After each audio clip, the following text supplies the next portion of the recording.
Utah just lost one of their projected starters entering the 2025 season to the transfer portal. Can they replace him in-house, or are they going to have to look to the transfer portal? We're breaking it down on today's Locked On Utes.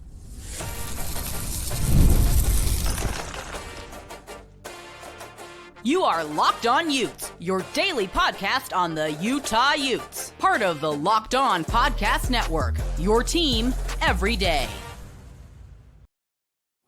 Hello, everyone, and thank you for making Locked On Utes your first listen and view of the day. We are part of the Locked On Podcast Network, available wherever you get your podcast, as well as on YouTube. If it's your first time listening, make sure you like and subscribe. Today's episode is brought to you by FanDuel. Super Bowl 59 is here, and there's no better way to make every play more exciting than with FanDuel Sportsbook. New customers can bet just $5, and if you win, you'll score $200 in bonus bets. Download the app or head to FanDuel.com to get started today. My name is JT Wistrcill, former intern inside the University of Utah Athletic Department. Excited to be joined on today's show by Athlon Sports' Elijah Grayson Murray. We're going to talk about the fall of the AFC Championship game from a Utah perspective, Dalton Kincaid, Cole Bishop, Utah basketball later. But we have to start with the surprising news, because the transfer portal is supposed to be closed, but college football rules right now, it's all kind of a mess in general. So Kenan Johnson, the Georgia Tech transfer who came over to Utah in the 24 portal and then suffered an injury in the first game of the season, said he was going to come back to Utah. Well, I guess he didn't put out a statement, but at the time, he didn't enter the portal. He was on the spring roster. We all thought he was going to be coming back, and a late addition into the portal. This is a guy who had a ton of experience when he was at Georgia Tech. I mean, he's played in 46 career D1 football games, 11 starts at Georgia Tech too. And I mean, overall, if you look at his career too, this is a guy who had a season, who has made over the course overall 5 tackles, forced fumbles, 2 pass breakups. Overall, he's added impressive resume. And when you lose a lot, like a Cameron Calhoun to the transfer portal as well, you lose Zamiah Vaughn to the NFL to the NFL draft. This is definitely a loss that hurts, to lose a veteran in a room where you're already replacing guys. Utah can replace him, but it was Kenan Johnson was one of the guys who I would have had as a week 1 starter, probably, Elijah. Yeah, 100%. I think he would have definitely had a Cam Calhoun level impact on the team if he would have stayed and had been, the same as he was before his injury. Obviously, we don't know how he will play, after, because his injury was really bad. So we don't know how he'll play, but let's say he was, back to his old self. I think he would have a Cam Calhoun level impact on the team if he would have stayed. And I mean, he obviously, when he transferred to Utah, he's coming off of his best season of his collegiate career. I think 29 total tackles.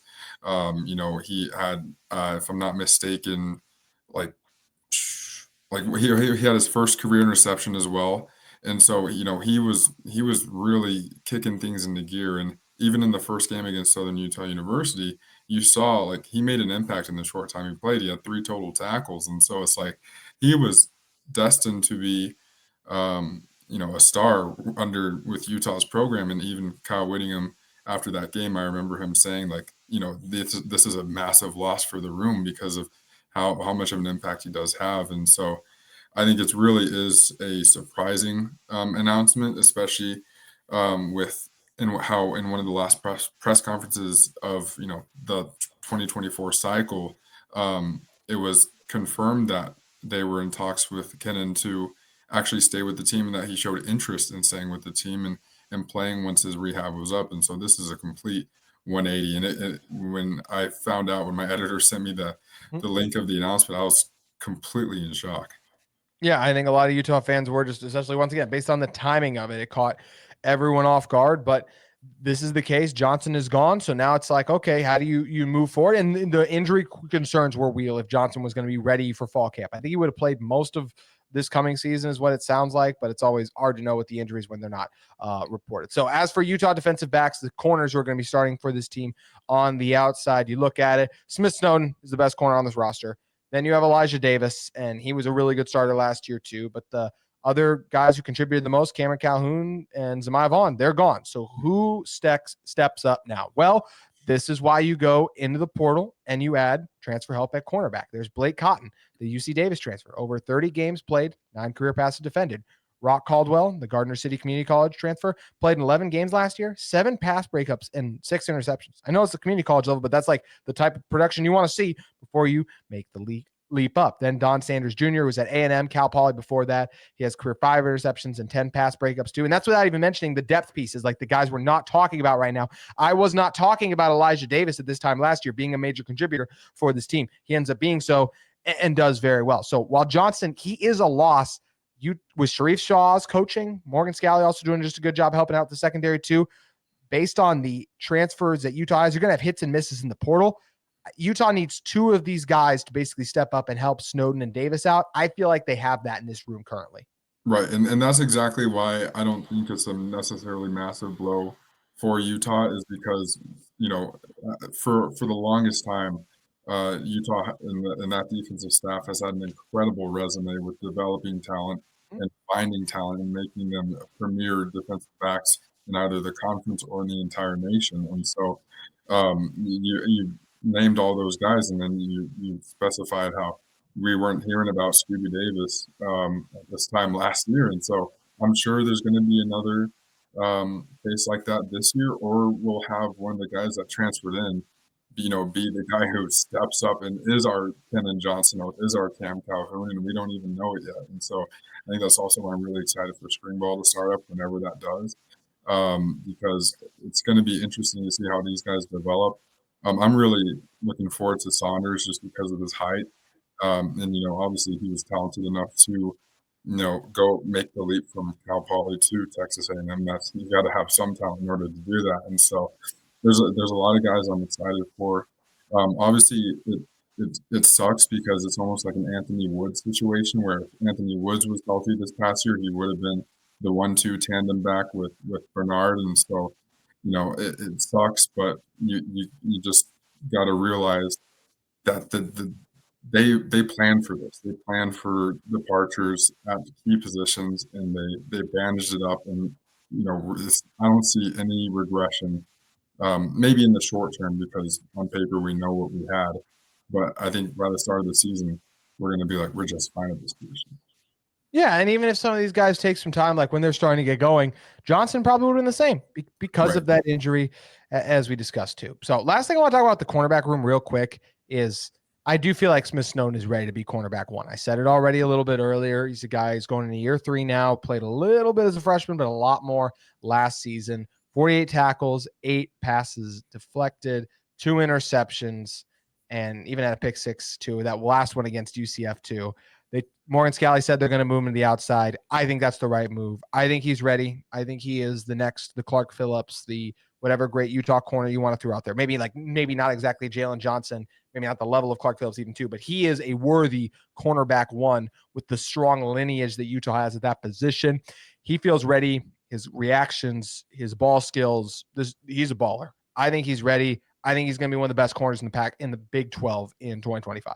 Oh, I 100% agree. I think Snowden is so ready to take that leap. And, as the year progressed, we saw him really get into his own and grow into a premier cornerback.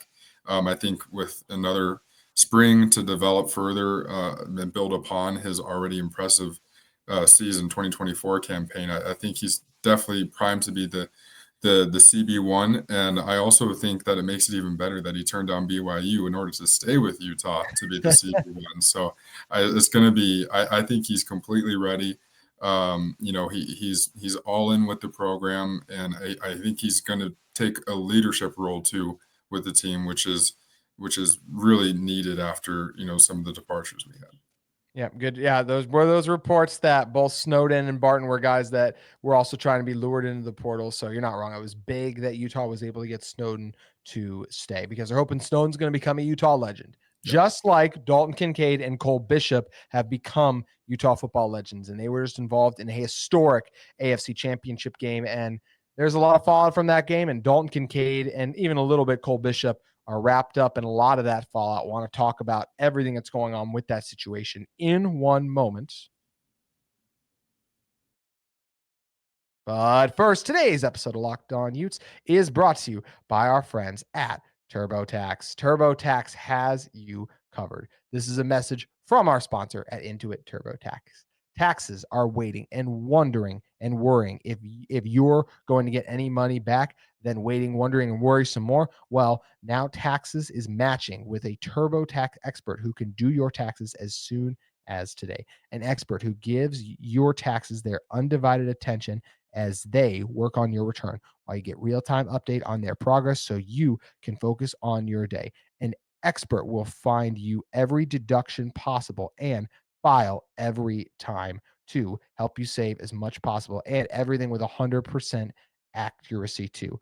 You can get the most money back guaranteed. No waiting, no wondering, no worrying. Now this is taxes. Get an expert now on turbotax.com. Only available with TurboTax Live full service. Real-time updates only in the iOS mobile app. See the guarantee details at turbotax.com/guarantee. Once again, head over to turbotax.com/guarantee and get some help with your taxes today. All right, Elijah, there was a massive clash in Kansas City involving the Buffalo Bills. Josh Allen, Patrick Mahomes, obviously drawing all the headlines. But it was really cool to see a couple of Utah Utes, not just involved in this game, but Utah has been well represented in the postseason in the NFL. And on the biggest stage, having players from your school is something that's a big deal. Unfortunately for Utah, not only did the team with more Utes on it, I know Alex Whittingham is associated with the Chiefs, but the players, that being Dalton Kincaid and Cole Bishop, who actually got the start in this game for the Bills and played very well in the secondary, ended up leading the team in tackles. Dalton was involved in a late play that he was not able to make, and you see him getting a lot of crap, and I feel really bad for Dalton. And I understand a lot of the fans and everyone's frustration, because if you were asked Dalton, hey, should you catch that ball? He would say yes. And I'm talking about the 4th and 5. There's the great corner blitz from Steve Spagnuolo, who does an amazing job as a Chiefs DC. And Josh Allen just got to hoist it up, and Kincaid tries to dive back and make a play. But at the end of the day, Elijah, I look at that play this way. While we want to be mad and say, hey, wish he would have caught it, that is an incredibly tough play to make. He's running a post route. He has to stop his momentum. He doesn't know that ball's coming to him, because it's complete. If it's for a post route, it's completely underthrown. If that's what Allen was even trying to do it. I think he was just trying to throw it up to give someone a chance. That ended up being Kincaid. He has to stop all his momentum, turn around, and dive back. That is an incredibly tough catch to make. I understand everyone's frustrations, but if he makes that grab, the first thing everyone is saying is, yes, what a throw. But Jim Nantz and Tony Romo are doing the, wow, what a catch by Kincaid. Yeah, and I feel for him. I feel for all the Bills fans out there, especially because it'd have been really cool to see them in the Super Bowl and get a chance to finally redeem themselves in the big game. And having the Utah connection only adds to it, as a whole other fan base to it. But I feel for Kincaid. I really do. I think he had a relatively down year, as we were talking about before the podcast. 2 touchdowns and not even reaching the 500-yard mark, and arguably on paper is the best receiver on the team. And so, that's already kind of lingering on his mind, especially after such an impressive rookie season. And so you go into the biggest game of his career to date, and you're kind of not making the impact that you want to make or that you can make, and then you have the chance to make that play, and it's right in your fingertips and you miss it. And so, but I don't necessarily blame it on him. Obviously, it hit him in the arms, so if you're going off that logic, you're like, he should have caught it. But if you look at all the factors, like you said, running the post route and having to completely pivot and turn around to try and even adjust to that ball is impressive enough, to have the awareness to do that. But even, Allen, to get the ball there is impressive. That just shows his arm talent, especially on a back heel throw with 4 guys storming right at you. But it was still a dead duck ball. Like, it's hard to find the trajectory of that. And I know, because I used to play wide receiver. And so sometimes you're like, where is this going to actually end up? So it looks like it's coming one way and it ends up taking a tumble in the air and goes the other way. So I'm sure Kincaid did his best to, with all those circumstances in play. And I mean, I don't think any of the teammates are going to blame him for that. Obviously, some fans they've already defended him, I think. Huh? I've seen some quotes. They were already defending him earlier. Right, exactly. And so, they understand how hard that is, and they understand that it wasn't like, Mark Andrews, where he just dropped it in the end zone. It's a hard play to make. And I feel for him, but I think it's only going to make him better. And I think he's going to come back with a vengeance in year 3 for sure.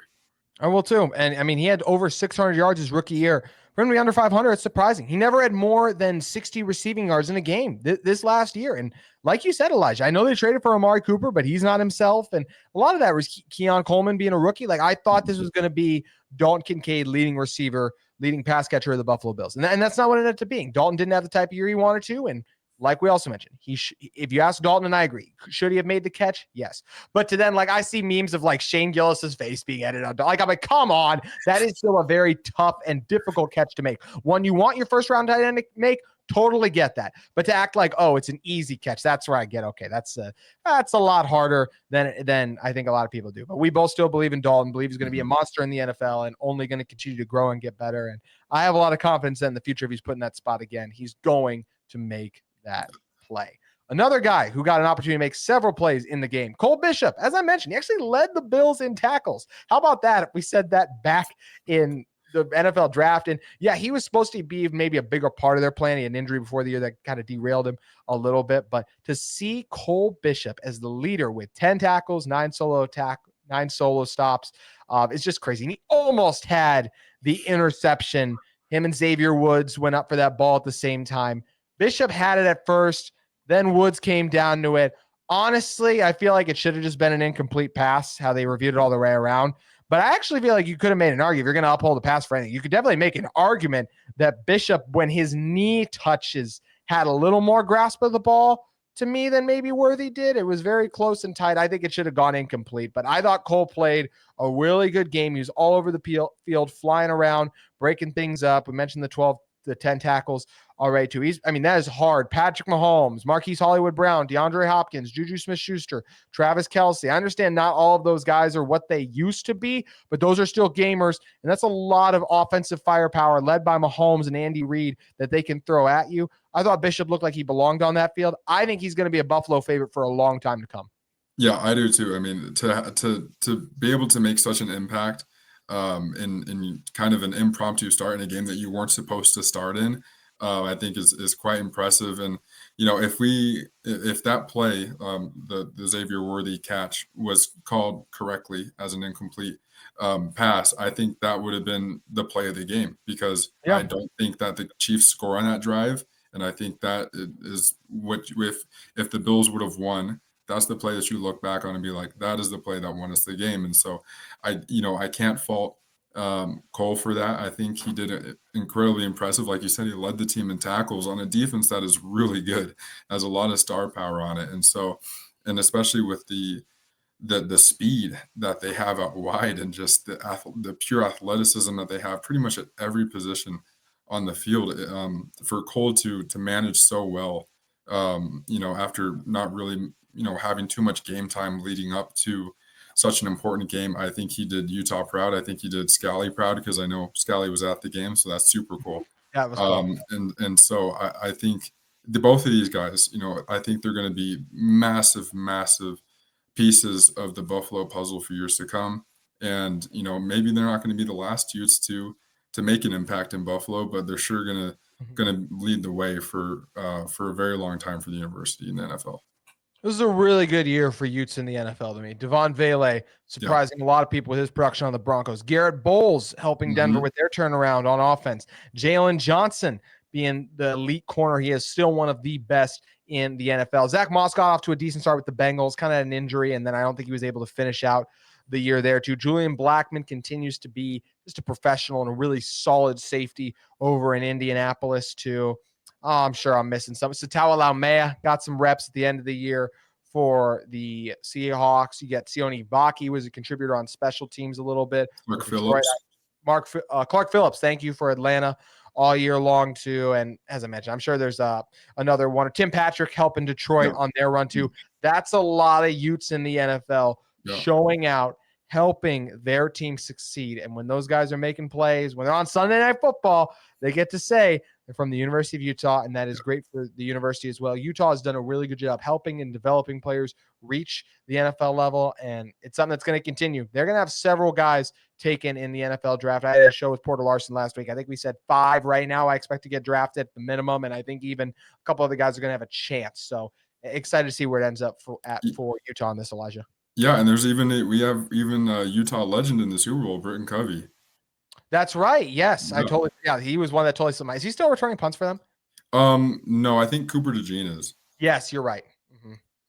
Yeah, but hopefully he gets some reps in the Super Bowl. Hey, just happy if he could get a Super Bowl ring, that'd be so cool. Right. That would be so cool too. Either way, hey, Alex Whittingham gets another Super Bowl ring, or Britton Covey gets one too. So yeah. Either way, a Ute gets one or someone with a Utah connection in one way or another. One thing Utah we haven't talked about yet is Utah men's and women's basketball in 2 pretty different directions right now. But we're going to cover it all as we round out today's show in one moment. Today's episode of Locked On Utes is brought to you by our great friends at FanDuel Sportsbook. Super Bowl 59 is finally here, and FanDuel has you covered. One game, 2 teams, endless possibilities. And there's no way to make every play more exciting than with FanDuel Sportsbook. Whether it's predicting the first touchdown, calling the MVP, or even betting on the coin toss, FanDuel makes it easy to get in on the action with live betting all game long. You can adjust your bets as the game unfolds and feel for the thrilling kickoff of the final whistle. Also, Kick of Destiny. There is so much that FanDuel's got going on. Got Peyton and Eli Manning for the Kick of Destiny this year. The live betting feature lets you stay involved no matter what happens on the field. And the app is super easy to navigate. Plus, you know that you can place a $5 bet and potentially win 200. That's right, 200 bonus bets for the Super Bowl. That's the icing on the cake. Download the app today. Head to FanDuel.com to get started. Bet just $5, and if you win, you'll score $200 in bonus bets. That's FanDuel.com. Bet with FanDuel, an official sports partner of Super Bowl 59. Don't forget too, not just NFL, NBA, college basketball, NHL. FanDuel Sportsbook has you covered today. All right, rounding out today's show with a little Utah basketball talk. I want to start on a positive note, so we are going to start with the Utah women's basketball team getting a nice win over BYU. Men's team got one the previous weekend. Great to see the women's team get one. How about Gianna Neepkins? A 32-point masterpiece, drilling 6 3-pointers, 10 free throws. How about her getting on the line 12 times 2, 8 rebounds, 2 assists, 3 steals. Like just stuffing the stat sheet completely. Maya Torrey with 21 points too. This is a team performance by Utah, and this is a Utah team. They're playing good brand of basketball right now. They're coming off a win against Kansas before that too. Love what I'm seeing out of this Utah women's basketball team, Elijah. Yeah, I think they've bounced back well after their last loss. They lost 3 and 4 in a row. You look at Kansas State, Sandwich win Houston, but then Baylor and TCU, they were stumbling a little bit. They needed these. Yeah, they were stumbling, and when I was last on here, I projected that Utah women's basketball would be on the up after losing to Kansas State, and it took a few games to get there, but hopefully the trend continues in that direction. But no, I think the impact that especially Neepkins is having is incredible. Yes. 10 for 12 from the field, 6 for 7 from 3-point range in 35 minutes. 8 rebounds, 2 assists, 3 steals, 1 block, 32 points. That's such an impressive stat line. And you also mentioned Maya Torrey, 3 for 6. Sorry, I messed up she was 10 for 12 from the free throw line and 8 for 16 from the field. I was looking at the wrong stat. But anyways, Maya Torrey, 21 points, 8 rebounds as well. They're crashing the boards, and I think that's honestly one of the main things that is leading them to these wins. Even Jenna Johnson having 6 rebounds. You have Reese Ross with 3, Samantha Crispy with 3. So you're getting a ton of possession off of these role players, and pretty much everyone on the team is contributing in ways that aren't necessarily flashy, but that's the key to winning. And I think they're really starting to pull it together. Still 5th in the conference, 15-5 record, and you have the Wildcats up next. you have 2 ranked opponents left on the schedule as of now, Oklahoma State and West Virginia. I think it's very possible that Utah women's basketball can win out and still, contend for, contend up to where we thought that they would be at the start of the season. Yeah, I think this is right. For me, this is right in line. The Big 12 is still tough. It's not Pac-12 tough, but still tough. You lose a player, the caliber of Alyssa Peely, and what Gianna Neepkins is doing this year, that's where it's disappointing that last year she wasn't able to stay healthy. She had the injury and couldn't stay healthy, because we saw with Alyssa Peely, Gianna Neepkins together, that team nearly toppled the LSU team that would go on to win it all that year. So like the potential of Utah basketball is there. And I still believe this team has the potential to make a run in March. Unfortunately, I do not feel like I could say that about the Utah men's basketball team, and that should be the surprise of no one, because it got rough in Houston. Houston, we have a major, major, major problem. The Utah men's basketball team, and I know they lost to Baylor too, but we got to talk about the Houston one. It was 70-36. It was 41-17 at the half, 29-19, the scoring in the second half. Not a single Utah player scored in double figures. Only one starter had more than 6 points. Only 3 Utes in general had more than 6 points. I mean, just talk about you don't belong. Houston is a top 10 team. They're 7-0. They were undefeated in conference play at the time, like 15-3 overall. Like, this is a really good Cougars team. I don't want to take anything away from Houston. But at the end of the day, this becomes more about Utah. It's one thing if you lose by 20 to a top 10 team. It's another thing when you get absolutely blown out and look like you do not belong. It's exactly what happened this game. And these are the kind of types of performances. Look, I do not think it's the easiest job in the world, the Utah men's basketball. This is a program that has struggled for a while, for a couple of years now. Even Larry Krasowiak, right? One Sweet 16, and that was kind of it. But things are not going in a good direction, and I'm very curious to see if there are going to be changes made if that direction doesn't improve, because this cannot. The results like this can't happen. I don't care who you're playing. You can't get embarrassed like this. Yeah, ever since I've been at the university, I feel like the basketball has gotten increasingly worse on the men's side. And I don't know if that's a reflection on Craig Smith coaching. I don't want to speculate or anything, but I do think that change is probably needed on multiple levels for that program specifically. But I mean, you should never. I don't care who you're playing. I don't care if you're playing the number 1 team in the nation. Even you're still a Power 4 program, so you still have to put up some fight. But when your top scorer would have been the fifth overall scorer on the opposing team, but their opposing team's top scorer only scored 14 points, that's a problem, because 14 points is not a lot. Houston, their top scorer was Milos Uzan with 14, and then you have 13, 11, and 10, and the rest had single digits. And Utah, like you said, didn't even put up a single, and there was no player who put up more than 10 points, which is it's embarrassing on any level. I don't care who you're playing. Houston's a great team, and playing in Houston is hard. But if you want to be taken seriously, and this is part of the reason why the program was, put last in the media poll before the season began, because this is how the season always pans out. We had some hope there with the 3 wins from between Oklahoma State, TCU, and BYU.